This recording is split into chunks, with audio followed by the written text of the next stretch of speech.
Hello everyone, welcome to Disha Academy. അപ്പോൾ നമുക്ക് ഇന്ന് നോക്കേണ്ടത് GD കുറിച്ചിട്ടുള്ള സെക്കൻഡ് സ്റ്റേജ് ആണ്. നിങ്ങൾക്കറിയാം GDയുടെ ഫസ്റ്റ് സ്റ്റേജ് എന്താണെന്നുള്ള ഒരു കാര്യം കമ്പ്യൂട്ടർ ബേസ്ഡ് എക്സാമിനേഷൻ ആണ്.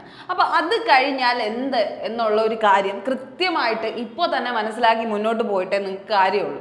ലാസ്റ്റ് നിമിഷം പിന്നെ വന്നിരുന്ന് കരഞ്ഞിട്ട് കാര്യമില്ല. കാരണം എനിക്കത് കിട്ടിയില്ല, ഇത് കിട്ടിയില്ല. കാരണം അത് ഇപ്പോഴേ നിങ്ങൾ സെറ്റ് ചെയ്ത് പോവേണ്ട ഒരു ഗോൾ തന്നെയാണ്. പഠിത്തത്തിനൊപ്പം അതും കൂടെ ഒരു സൈഡ് വൈസ് ആയിട്ട് നിങ്ങൾ മനസ്സിലാക്കി വെച്ചേക്കണം. ഇപ്പോഴേ മനസ്സിലാക്കി കഴിഞ്ഞാൽ അതിൻ്റെ പ്രതിവിധികൾ ഇപ്പോഴേ ചെയ്ത് കഴിഞ്ഞ് നിങ്ങൾക്ക് മുന്നോട്ട് പോകാവുന്നതാണ്. അപ്പോൾ ആ ഒരു കാര്യമാണ് നിങ്ങൾക്ക് ഇന്ന് എന്ത് ചെയ്യാണ്ടത് പറഞ്ഞ് മനസ്സിലാക്കി തരാനുള്ളത് കേട്ടോ. അപ്പോൾ GD ഫിസിക്കൽ സ്റ്റാൻഡേർഡ്സ് ആണ് നമുക്ക് നോക്കേണ്ടത്. ഫസ്റ്റ് നിങ്ങൾക്ക് അറിയാം ഏജ് ലിമിറ്റ് ഒന്ന് പറഞ്ഞു പോവുകയാണ്. ഏജ് ലിമിറ്റ് ഒരുപാട് പേർക്ക് ഡൗട്ട് ഉള്ളതുകൊണ്ട് ജസ്റ്റ് ഒന്ന് പറഞ്ഞു പോവുകയാണ്. 18 to 23 ഇയേഴ്സ് വരെ ഉള്ളവർക്കാണ് ജനറൽ കാറ്റഗറിയിൽ നിന്ന് അപ്ലൈ ചെയ്യാൻ പറ്റുന്നത്. നമുക്ക് 18 to 23 വയസ്സ് വരെ ഉള്ളവർക്ക് അപ്ലൈ ചെയ്യാം. പക്ഷേ ആ ഡേറ്റ് പറയുന്നത് ജനുവരി 1, 2025. ജനുവരി 1, 2025 നിങ്ങളുടെ ഡേറ്റ് ഓഫ് ബർത്ത് ഏതിന് നിൽക്കണം? 18-നും 23 വയസ്സിനും ഇടയ്ക്കായിരിക്കണം. ആ ഒരു കണ്ടീഷനാണ്. 23 സ്റ്റാർട്ടായാലും കുഴപ്പമില്ല. നിങ്ങളുടെ 2025 എന്ന് പറഞ്ഞൊരു ടൈം എടുക്കുമ്പോൾ നിങ്ങൾ 23 വയസ്സിലായിരിക്കണം നിൽക്കേണ്ടത്. 24 ആകരുത് എന്നുള്ളൊരു കണ്ടീഷനാണ് വരുന്നത്. അതേപോലെ തന്നെ അതിൻ്റെ കാറ്റഗറിയിൽ വരുന്നത് SC ST കാരാണെങ്കിൽ 5 വർഷം കൂടെ ഒരു ഇളവ് കിട്ടും അവർക്ക്. അങ്ങനെയാണെങ്കിൽ അവർക്ക് മാക്സിമം ഏജ് എന്ന് പറയുന്നത് 23+5 28 വയസ്സ് വരെ അപ്ലൈ ചെയ്യാം. അത് കഴിഞ്ഞ് OBC കാറ്റഗറി ആണെങ്കിൽ 3 വർഷം കൂടെ ഇളവ് കിട്ടും. അപ്പോൾ 23+3 26 വർഷം വരെ 26 ഇയേഴ്സ് വരെ ഉള്ളവർക്ക് അപ്ലൈ ചെയ്യാം. 26 എന്നായിരിക്കണം?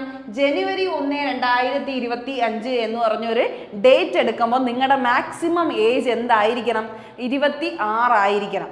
27 ആകരുതെന്നേ ഉള്ളൂ. 26 വരെ ഉള്ളവർക്ക് എല്ലാ പേർക്കും അപ്ലൈ ചെയ്യാം. OBC കാർക്ക് ആ ഒരു കണ്ടീഷനിങ് ആണ് എന്ത് ചെയ്യുന്നത് പറയുന്നത്. എക്സ് സർവീസ് മാന് മിലിറ്ററിയിൽ നിന്ന് ഇറങ്ങിയിട്ട് ഒരു 3 ഇയേഴ്സിൻ്റെ ഒരു ഗ്യാപ്പ് ഉണ്ടായി കഴിഞ്ഞാൽ അവർക്കും എന്ത് ചെയ്യാം? ആ ഒരു ആനുകൂല്യം കിട്ടുമെന്നുള്ളൊരു കാര്യമാണ് പറഞ്ഞത്. 3 years after deduction of military service എന്നാണ് പറയുന്നത്. 3 വർഷത്തിൻ്റെ ഇത് അവർക്കും കിട്ടും എന്നുള്ളൊരു കാര്യമാണ് പറയുന്നത്. റിലാക്സേഷൻ. ഓക്കെ, ഇനി അടുത്ത് 4 stages of SSC GD selection ആണ് വരുന്നത്. 4 സ്റ്റേജ് ആണ് വരുന്നത്. അതിൻ്റെ സെക്കൻഡ് സ്റ്റേജ് ആണ് നമുക്കിന്ന് നിങ്ങളെ പറഞ്ഞ് മനസ്സിലാക്കി തരാനുള്ളത്. കാരണം 3rd സ്റ്റേജ് ഉണ്ട്, 4th സ്റ്റേജ് ഉണ്ട്, അങ്ങനെ 4 സ്റ്റേജ് ഉണ്ട്. ഫസ്റ്റ് സ്റ്റേജ് നമുക്ക് എല്ലാവർക്കും അറിയുന്ന പോലെ തന്നെ എന്താണ്? കമ്പ്യൂട്ടർ ബേസ്ഡ് എക്സാമിനേഷൻ ആണ്. CBT എക്സാമിനേഷൻ ആണ്. Tier 1 എക്സാമിനേഷൻ ആണ്. കമ്പ്യൂട്ടർ ബേസ്ഡ് നമ്മൾ നോർമലി പഠിക്കുന്ന സബ്ജക്ട്സ് ഒക്കെ വെച്ച് പഠിച്ച് എക്സാം എഴുതുന്ന കാര്യം. അത് ഒരുപാട് വീഡിയോസ് നമ്മൾ ചെയ്തിട്ടുണ്ട്, അത് കണ്ടു നോക്കുക. ഇന്ന് നമുക്ക് ഡിസ്കസ് ചെയ്യേണ്ടത് എന്താണ്? നമ്മുടെ മെയിൻ ആയിട്ടുള്ള ഫിസിക്കൽ സ്റ്റേജ് എന്ന് പറയുന്നത്. കാരണം നമുക്ക് വളരെ സിമ്പിളായിട്ടൊരു ഫിസിക്കലാണ്. അപ്പോൾ അതെന്ത് ചെയ്യും? അത്രയും ക്രൂഷ്യലായിട്ട് നിങ്ങൾ എന്ത് ചെയ്യും? ജഡ്ജ് ചെയ്യും. കാരണം ഇപ്പം നമുക്ക് റെയിൽവേക്ക് എടുത്തു കഴിഞ്ഞാൽ അതിൽ വരുന്ന ഒരു ഫിസിക്കൽ അല്ലെങ്കിൽ മെഡിക്കൽ ആ ഒരു പ്രൊസീജിയറിങ്ങേ അല്ല, നമുക്ക് കുറച്ചും കൂടെ ഈസിയാണ്. അപ്പോൾ ആ ഒരു ഈസി കാറ്റഗറി നമ്മൾ എങ്ങനെ എത്രയും ഒരു രീതിയിൽ നല്ല രീതിയിൽ നമ്മൾ ഇപ്പോഴേ കണ്ട് മുന്നോട്ട് പോവുകയാണെങ്കിൽ നമുക്ക് ഈസി ആയിട്ട് അത് ക്രാക്ക് ചെയ്യാം. ഇല്ലാന്നുണ്ടെങ്കിൽ നമ്മൾ ലാസ്റ്റ് നിമിഷത്തിൽ എന്ത് ചെയ്യേണ്ടി വരും? സങ്കടപ്പെടേണ്ടി വരും. കാരണം ഈ 2024 GD ക്വാളിഫൈ ആയവർ ഫിസിക്കൽ മെഡിക്കലൊക്കെ കഴിയുന്ന ടൈമിൽ ഉണ്ടാവുന്ന അവരുടെ ബുദ്ധിമുട്ടുകൾക്ക് പറഞ്ഞ് കേട്ട് അറിവുള്ളത് കൊണ്ടാണ് ഇങ്ങനെ ഒരു വീഡിയോ ചെയ്യുന്നത് തന്നെ. അപ്പോൾ ആ സെക്കൻഡ് സ്റ്റേജ് നിങ്ങൾ അത്രയും ക്രൂഷ്യലായിട്ട് തന്നെ എന്ത് ചെയ്യണം? കാണണം. നമുക്ക് റിട്ടേൺ ടെസ്റ്റ് എങ്ങനെയും നമുക്ക് വാങ്ങിക്കാം. കട്ട് ഓഫ് ഒക്കെ കുറഞ്ഞായിരിക്കും വരുന്നത്. അപ്പോൾ നമുക്ക് മാക്സിമം നമുക്ക് എന്ത് ചെയ്യാൻ പറ്റും? ജയിച്ച് കയറാൻ പറ്റും. പക്ഷെ നമ്മൾ എവിടെയാണ് പോകാൻ പോകുന്നത്? ഫിസിക്കൽ എന്ന് പറയുന്ന 2ാമത്തെ സ്റ്റേജിലാണ്. അപ്പോൾ ആ ഒരു സ്റ്റേജാണ് നമ്മുടെ മൈൻഡിൽ എപ്പോഴും ഒരു പ്രഷ്യസ് ആയിട്ട് നിങ്ങൾ കീപ്പ് ചെയ്യേണ്ടത്. അത് എങ്ങനെയെങ്കിലും പാസ്സാവണം. അതായിരിക്കണം നിങ്ങളുടെ മെയിൻ ലക്ഷ്യം എന്ന് പറയുന്നത്. അപ്പോൾ അതെങ്ങനെ ചെയ്യാമെന്ന് ചോദിച്ചു കഴിഞ്ഞാൽ ഇപ്പോൾ physical efficiency test, physical standard പണ്ട് 4 സ്റ്റേജ് ആയിട്ടാണ് നടത്തിക്കൊണ്ടിരുന്നത്. ഇപ്പം എന്താ ഈ 3 സ്റ്റേജും ഒരുമിച്ചാക്കി. അപ്പോൾ ശരിക്കും പറഞ്ഞു കഴിഞ്ഞാൽ സെക്കൻഡ് സ്റ്റേജ് എന്ന് പറയാനേ ഉള്ളൂ. 2 സ്റ്റേജേ നമുക്കിപ്പോൾ ഉള്ളൂ. ഒന്ന് റിട്ടേൺ ടെസ്റ്റ് എക്സാമിനേഷനും അത് കഴിഞ്ഞ് physical examination plus detailed medical examination plus document verification. ഈ 3 പ്രോസസ്സും അതായത് ഫിസിക്കൽ, മെഡിക്കൽ, ഡോക്യുമെന്റ് വെരിഫിക്കേഷൻ ഇപ്പോൾ എന്താണ്? ഒരു ദിവസത്തേക്കാണ് വച്ചിരിക്കുന്നത്. ഒരേ ഒരു ദിവസത്തേക്കാണ് വച്ചിരിക്കുന്നത്. അങ്ങനെയാണ് ഇപ്പോഴത്തെ റിവൈസ്ഡ് ആയിട്ട് വന്നിട്ടുള്ള നോട്ടിഫിക്കേഷനിൽ പറയുന്നത്. അപ്പോൾ അങ്ങനെയാണെങ്കിൽ 2ാമത്തെ സ്റ്റേജ് അല്ലേ നമ്മൾ ഏറ്റവും കൂടുതൽ ശ്രദ്ധിക്കേണ്ടത്? ആ 2ാമത്തെ സ്റ്റേജിലെ 2ാമത്തെ സ്റ്റേജ് എന്ന് പറയാൻ പറ്റുന്ന ഏറ്റവും മികച്ച ഒരു കാര്യം നമ്മുടെ എഫിഷ്യൻസി ടെസ്റ്റ്, അതായത് നമ്മുടെ റണ്ണിങ് ടെസ്റ്റ്, ഫിസിക്കൽ ടെസ്റ്റും അതുപോലെ സ്റ്റാൻഡേർഡ്, നമ്മുടെ ഹൈറ്റ് എത്ര, വെയിറ്റ് എത്ര, നമ്മുടെ ചെസ്റ്റ് എക്സ്പാൻഷൻ, മെൻ്റെ കാറ്റഗറി എടുത്തു കഴിഞ്ഞാൽ ആ ഒരു കാര്യമാണ് പറയുന്നത്. ഓക്കെ, ആ ഒരു കാര്യമാണ് ശ്രദ്ധിക്കേണ്ടത്. അപ്പം നമുക്ക് ഈ ഒരു പോയിന്റാണ് എന്ത് ചെയ്യേണ്ടത് നോക്കേണ്ടത് കേട്ടോ. മെഡിക്കൽ നമ്മൾ ഡീറ്റെയിൽ ആയിട്ട് ചെയ്യുന്നതാണ്. എന്തായാലും നമുക്ക് ഫിസിക്കൽ മാത്രം ജസ്റ്റ് ഒന്ന് നോക്കി പോവാം. ഫിസിക്കൽ മെഷർമെന്റ്സ് നിങ്ങൾക്ക് അറിയാം. മെയിലിന്റെ ഹൈറ്റ് 170 170 കുറവ് 169.9 ചാൻസ്, ജസ്റ്റ് ചാൻസ്, അത്രയും ലക്ക് ഉണ്ടെങ്കിൽ മാത്രമേ കിട്ടത്തുള്ളൂ. ഇല്ലെങ്കിൽ എത്ര തന്നെയാണ് 170, അതിനപ്പുറം ഇല്ല. ആ 170ക്ക് മേളിലുള്ളവർ മാത്രമേ എന്ത് ചെയ്യത്തുള്ളൂ, ക്വാളിഫൈ ആവുള്ളൂ. അങ്ങനെ ഒരുപാട് പേർക്ക് ബുദ്ധിമുട്ട് വന്നു. കാരണം ഇപ്പം നിങ്ങൾ ഇപ്പോഴും നിങ്ങളുടെ ഹൈറ്റ് നിങ്ങൾ ചെക്ക് ചെയ്ത് നോക്കുമ്പോൾ 170 അല്ല 169 ആ ഒരു രീതിക്കാണ് നിൽക്കണമെങ്കിൽ എത്രയും പെട്ടെന്ന് എന്ത് ചെയ്യുക, ഈ ഒരു പഠിക്കുന്നതിൻ്റെ കൂടെ തന്നെ എന്തും കൂടെ ചെയ്യാൻ ശ്രമിക്കണം. നിങ്ങളൊന്ന് തൂങ്ങുകയോ ആ ഒരു പൊക്കം വയ്ക്കാനുള്ള എന്തെങ്കിലും എക്സസൈസ് ചെയ്യുകയോ എന്തെങ്കിലും ചെയ്യണം. നിങ്ങൾക്ക് പറ്റുമോ നോക്കുക. അല്ലാതെ നിങ്ങൾ ഇത്രയും റിസ്ക് എടുത്ത് നിങ്ങൾ ഇത്രയും പാസ്സായി അവസാനം നിങ്ങൾക്ക് ഒരു സങ്കടം വരരുത് എന്നുള്ള രീതിയിലാണ് നമ്മൾ പറയുന്നത്. കാരണം ഒരുപാട് കുട്ടികൾ നമ്മുടെ ഒപ്പം ഉള്ളതിൽ അങ്ങനെ വന്ന് സങ്കടപ്പെട്ടവരുണ്ട്. അതുകൊണ്ടാണ് നിങ്ങളെ പറഞ്ഞ് മനസ്സിലാക്കുന്നത്. ആ 169 എന്ന് പറഞ്ഞൊരു ലെവലിലാണ്, അല്ലെങ്കിൽ 168 ഒരു ചാൻസും ഇല്ല കേട്ടോ. മെൻ കാറ്റഗറിയുടെ കാര്യമാണ് പറയുന്നത്, മെയിൽ കാറ്റഗറിയുടെ കാര്യമാണ് പറയുന്നത്. 169 ഉള്ളവരാണെങ്കിൽ മാക്സിമം എന്തെങ്കിലും എക്സസൈസ് ഒക്കെ ചെയ്ത് പൊക്കം കൂടാൻ പറ്റുമെന്ന് ഇപ്പോഴേ ട്രൈ ചെയ്യണം. ഒരു 6 മന്ത്സിനകത്ത്, ഇപ്പോൾ 6 മന്ത്സ് നമുക്ക് പറയാൻ പറ്റത്തില്ല. ജനുവരി ടൈമിൽ എക്സാം വരും. ആ ഒരു ടൈമിനുള്ളിൽ നമുക്ക് എന്ത് ചെയ്യണം, ആ ഒരു ജനുവരി ഫെബ്രുവരി ടൈമിൽ എന്തായാലും എക്സാമിനേഷൻ വരും. ആ ഒരു ടൈമിനുള്ളിൽ നമ്മൾ എങ്ങനെയും പൊക്കം വയ്ക്കണം, അല്ലെങ്കിൽ ആ ഒരു ലെവലിൽ നമ്മൾ എത്തണം. അപ്പോൾ അതിന് നിങ്ങൾ എന്തൊക്കെയാണ് ചെയ്യേണ്ടതെന്ന് ഇപ്പോഴേ ശ്രദ്ധിക്കണം. നിങ്ങൾക്ക് ഒരു അറിയാവുന്നുള്ള ഫിസിക്കൽ ഇങ്ങനത്തെ ആൾക്കാരൊക്കെ ചെയ്യുന്നവരടുത്തൊക്കെ ഒന്ന് ചോദിച്ചു നോക്കാം, എങ്ങനെയാണ് അതിൻ്റെ കാര്യങ്ങൾ, പൊക്കം വയ്ക്കാൻ പറ്റുമോ, എന്ത് ചെയ്താൽ അത് മാറും. യൂട്യൂബിലൊക്കെ അടിച്ചു നോക്കുക, അല്ലെങ്കിൽ നിങ്ങൾ ഗൂഗിളിൽ സെർച്ച് ചെയ്ത് നോക്കുക, എന്ത് ചെയ്താൽ അങ്ങനെ ചെയ്യാൻ പറ്റും. അപ്പോൾ അതൊക്കെ ഇപ്പോഴേ നിങ്ങൾ ശ്രദ്ധിക്കേണ്ട കാര്യമാണ്. ഓക്കെ, ഇനി അടുത്ത് ഫീമെയിൽ കാറ്റഗറിക്ക് ആണെങ്കിൽ 157 സെന്റിമീറ്റർ ആണ്. ഒരു വിട്ടുവീഴ്ച അവർ ചെയ്യത്തില്ല ഇങ്ങനത്തെ കാര്യത്തിനൊന്നും, മെഷർമെന്റ്സിന്റെ കാര്യത്തിനൊന്നും. അപ്പൊ നിങ്ങൾ അതെന്ത് ചെയ്യുക, 157 ഉണ്ടെങ്കിൽ മാത്രം എന്ത് ചെയ്യുക, അപ്ലൈ ചെയ്യുക. അവസാനം എക്സാം എഴുതിയിട്ട് ഞാൻ അറിഞ്ഞില്ല 157 എന്ന് അറിഞ്ഞില്ലായിരുന്നു എന്നൊന്നും പറഞ്ഞിട്ട് കാര്യമില്ല. ഇവിടെ നമുക്ക് ഒന്നിനും റിലാക്സേഷൻ ഇല്ല. ഫീമെയിൽസിന് 187 കാറ്റഗറിയും മെയിലിന് 170 എന്ന് പറയുന്ന ഒരു രീതിക്കാണ്. ഇനി ചെസ്റ്റിന്റെ എക്സ്പാൻഷൻ വരുന്നത് മെയിലിന് എത്രയാണ്, അൺഎക്സ്പാൻഡഡ് ചെസ്റ്റ് 80 സെന്റിമീറ്റർ. ഇനി എക്സ്പാൻഷൻ എത്ര കാണിക്കണം, 5 സെന്റിമീറ്റർ. അപ്പൊ നമ്മൾ ഇപ്പോൾ ഈ ഒരു പ്രസന്റ് സിറ്റുവേഷനിൽ സ്റ്റേജ് ഫസ്റ്റ് ആയിട്ട് നമ്മൾ കഴിഞ്ഞിട്ട് ക്വാളിഫൈ ആയവരെല്ലാവരും, ഇപ്പോൾ 2024 നടന്നവരെല്ലാവരും സെക്കൻഡ് എക്സാമിനേഷന് പോയി. ഇപ്പം നടന്നുകൊണ്ടിരിക്കുകയാണ്. ഇപ്പോൾ കറൻ്റ്ലി എന്താണ്, അത് നടന്നുകൊണ്ടിരിക്കുകയാണ്, ഫിസിക്കൽ നടന്നുകൊണ്ടിരിക്കുകയാണ്. ഫിസിക്കൽ നടന്നുകൊണ്ടിരിക്കുമ്പോൾ നിങ്ങൾ അവിടെ പോവേണ്ടി വരും, 5 മണിക്ക് പോവേണ്ടി വരും. അപ്പോൾ ആദ്യം ചെയ്യുന്നത് 5 മണിക്ക് അവിടെ എത്തി, രാവിലെ 5 മണിക്ക് എത്തിയാൽ ഒരു 7 ആ ഒരു ടൈമൊക്കെ ആകുമ്പോഴേ സ്റ്റാർട്ട് ചെയ്യുള്ളൂ. ഫസ്റ്റ് ചെയ്യുന്നത് നിങ്ങളുടെ മെഷർമെൻറ്റ് ടെസ്റ്റാണ്. ആ മെഷർമെൻറ്റിൽ നിങ്ങൾക്ക് മെഷർമെൻറ്റ് ഇല്ല എന്നുണ്ടെങ്കിൽ നിങ്ങളത് ഇപ്പം ഈ ഒരു പറയുന്ന കാറ്റഗറി നിങ്ങൾ ക്വാളിഫൈ ആയില്ലെങ്കിൽ അപ്പോൾ തന്നെ റിജക്ഷനാണ്. പിന്നെ നിങ്ങൾക്ക് റൺ ചെയ്യാൻ പോലും കാര്യമില്ല. അതുകൊണ്ടാണ് പറയണത്, നിങ്ങൾ എഫേർട്ട് എടുക്കുന്നതിൽ എന്തെങ്കിലും ഒരു റിസൾട്ട് ഉണ്ടാക്കണം. അപ്പം നിങ്ങൾ ഈ ഒരു കാറ്റഗറിയാണ് ആദ്യം മനസ്സിലാക്കേണ്ടത്. ഇത് നിങ്ങൾ ക്വാളിഫൈ ആണെങ്കിൽ നിങ്ങൾക്ക് ധൈര്യമായിട്ട് റണ്ണിങ് എക്സസൈസും അതിൻ്റെ കാര്യമൊക്കെ ചെയ്തു തുടങ്ങാം. ഇപ്പോഴേ ഒരു സൈഡിൽ കൂടെ ജസ്റ്റ് ഒന്ന് അതും കൂടെ എന്ത് ചെയ്യുക, കൊണ്ടുപോകാൻ ശ്രമിക്കുക. ലാസ്റ്റ് നിമിഷത്തൊക്കെ ഓടി അവസാനം നിങ്ങളുടെ എനർജി വേസ്റ്റ് ആക്കാതെ വെറുതെ എന്ന് പറഞ്ഞാൽ ഒരുപാട് മുന്നേ സ്റ്റാർട്ട് ചെയ്ത് വെറുതെ നിങ്ങളുടെ ഹെൽത്തും ഡിറ്റീരിയോറേറ്റ് ചെയ്യാൻ പറ്റില്ല. അപ്പോൾ അതുകൊണ്ട് അത് കൃത്യമായിട്ട് നിങ്ങൾ എന്ത് ചെയ്യണം, ശ്രദ്ധിച്ച് തന്നെ പോവുകയും വേണം. ആ ഒരു മിനിമം ആ ഒരു രീതിക്ക് തന്നെ കൊണ്ടുപോകണം. എങ്ങനെയാണോ അത് ബാലൻസ് ചെയ്ത് കൊണ്ടുപോകാൻ പറ്റണം.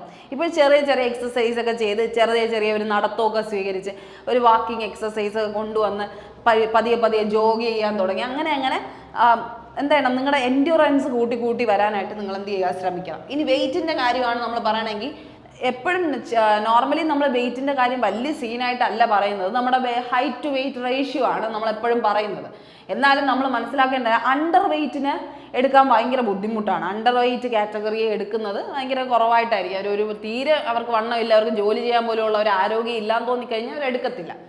ഓവർ വെയിറ്റിൻ്റെ കാര്യം എന്ന് പറയാൻ നിങ്ങൾക്ക് ചിലപ്പോൾ ഓടാൻ പറ്റിയെന്ന് വരത്തില്ല.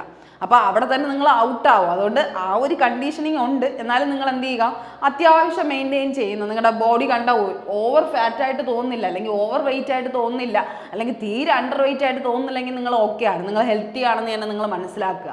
ഇപ്പം 160 പൊക്കമാണെങ്കിൽ നിങ്ങൾക്ക് എത്ര വരാം, ഒരു 55 തൊട്ട് നിങ്ങൾക്ക് എത്ര വരെ വരാം, 65 ഇടയ്ക്ക് വരാം കേട്ടോ. 55-നും 65-നും ഇടയ്ക്ക് നിന്നാലും വലിയ ഇഷ്യൂ ഒന്നും ഉണ്ടാകത്തില്ല. നിങ്ങൾക്ക് അത്യാവശ്യം വെയിറ്റ് ഹൈറ്റ് റേഷ്യോ ഉണ്ടായാൽ മതി കേട്ടോ. ആ ഒരു കാര്യം ശ്രദ്ധിച്ചാൽ മതി. അപ്പോൾ ആ ഒരു കാറ്റഗറിയാണ് നിങ്ങൾ ആദ്യം മനസ്സിലാക്കി എടുക്കേണ്ടത് കേട്ടോ. ഇനി അടുത്ത SSCGD ഫിസിക്കലിൻ്റെ എഫിഷ്യൻസി ടെസ്റ്റ് 2025 എന്ന് പറയുന്നത് എല്ലാ വർഷവും ഇങ്ങനെ തന്നെയാണ് നടക്കുന്നത്.